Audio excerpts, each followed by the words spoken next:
দেশের অর্থনীতির আকার অনুযায়ী ৬২ নয় বরং দরকার তার অর্ধেকের কম সংখ্যক ব্যাংক। বিশ্লেষকদের মতে বেশি ব্যাংক থাকার কারণে প্রাতিষ্ঠানিক, প্রশাসনিক ও আইনগত দুর্বলতা দিন দিন প্রকট আকার ধারণ করছে। এমন বাস্তবতায় অপেক্ষাকৃত দুর্বল ব্যাংকগুলোকে একীভূত করে ধীরে ধীরে ব্যাংকের সংখ্যা কমিয়ে আনার পরামর্শ তাদের। ব্যাংক খাতকে রাজনৈতিক প্রভাবমুক্ত রাখা গেলে এ খাতের বেশিরভাগ সমস্যা দূর করা সম্ভব বলেও মত বিশ্লেষকদের। ওয়ালটন এখন দেশের সীমানা পেরিয়ে পৌঁছে গিয়েছে ৫০টিরও বেশি দেশে। ওয়ালটন, ঘরে ঘরে বিশ্বজুড়ে। দেশে বর্তমানে বাণিজ্যিক ব্যাংক আছে ৬২টি। বিগত সরকারের আমলে নামে বেনামে দুর্নীতির কারণে এর মধ্যে ডজনখানেক ব্যাংকই আছে নাজুক অবস্থায়। এছাড়া ঢিমে তালে আছে আরও বেশ কিছু ব্যাংক।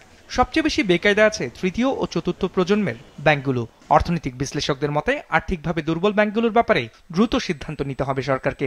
একই সাথে মার্জারের মাধ্যমে ব্যাংকের সংখ্যা কমানোর পরামর্শ তাদের। ব্যাংকের সংখ্যা যদি বেশি হয়, যে ব্যাংকগুলো পরিচালনার জন্য যে ধরনের আপনার মানসম্মত জনবল দরকার, সেই জনবলের অভাব দেখা দেয়। ফলে ব্যাংকগুলো সুশাসন রক্ষা করতে পারে না। যেগুলো নিয়ন্ত্রণকারী সংস্থা আছেন তাদের জন্য যদি ব্যাংকের সংখ্যা বেশি হয়, তাহলে সঠিকভাবে এটাকে নিয়ন্ত্রণ করা তাদের জন্য কষ্টদায়ক হয়ে পড়ে।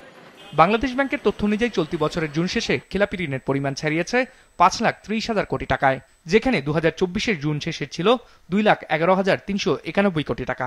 সে হিসেবে বছরের ব্যবধানে ব্যাংক খাতে খেলাপির পরিমাণ বেড়েছে প্রায় ৩ লাখ কোটি টাকার মতো। একই সময়ে কোনো কোনো ব্যাংকের ঋণ খেলাপির পরিমাণ পৌঁছেছে ৯৫% পর্যন্ত। মূলত ব্যাংক খাতে প্রাতিষ্ঠানিক, প্রশাসনিক ও আইনগত দুর্বলতাই এর মূল কারণ বলছেন বিশ্লেষকরা। এমন বাস্তবতায় এই খাতকে রাজনৈতিক প্রভাবমুক্ত রাখার পরামর্শ বিশ্লেষকদের। আমার ম্যানিফেস্টোর মাধ্যমে আপনি জনগণের কাছে অঙ্গীকার করেন যে ব্যাংকিং ব্যবস্থাকে উন্নত করার জন্য আমরা এই জিনিসপত্রগুলো আমরা করব। তো সেরকম একটা কমিটমেন্ট নেওয়া উচিত বড় বড় পার্টিগুলোকে, যারা নাকি আপনার কন্টেস্টেন্ট এই সামনের ইলেকশন। পুঁজিবাজার, আপনার ব্যাংকিং বাজার, এইগুলোর জন্য কিন্তু বাংলাদেশ ব্যাংক এবং গভর্নমেন্ট কিন্তু অনেকগুলো রিফর্ম প্রসেস শুরু করেছে, তাই না? এগুলোর জন্য কন্টিনিউটি মেনটেন হয়। সেই সাথে নির্বাচিত সরকার এসে রাজনৈতিক বা ব্যবসায়িক স্বার্থে যেন যত্রতত্র লাইসেন্স না দেন সে বিষয়ে সতর্ক থাকার আহ্বান জানিয়েছেন তারা। তাদের কাছে অঙ্গীকার চায় রাজনৈতিক দলগুলোর কাছে, যে তারা অঙ্গীকার করুক যে তারা একটা কনক্রিট ব্যাংকিং পলিসি একটা দিবে, having some exit policy also. এখন তো বাংলাদেশের সবাই এন্ট্রি পলিসি আছে, লাইসেন্সিং পলিসি আছে, কিন্তু এক্সিট পলিসি নেই। তারা সবাই অঙ্গীকার করুক যে আমরা একটা ব্যাংকিং নীতিমালা দিব যেখানে একটা এক্সিট পলিসি থাকবে, যে ঠিক আছে আপনি নীতিমালা অনুযায়ী লাইসেন্স পাবেন এবং আপনি যদি কম্পিটিশনে না টিকেন ইউ মাস্ট কুইট।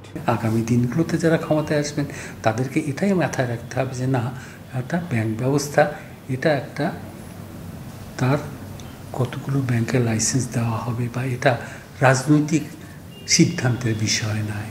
এটা অর্থনীতির আকারের উপরে, অর্থনীতির প্রয়োজনের উপরে নির্ভর করেই ব্যাংক স্থাপন করা উচিত।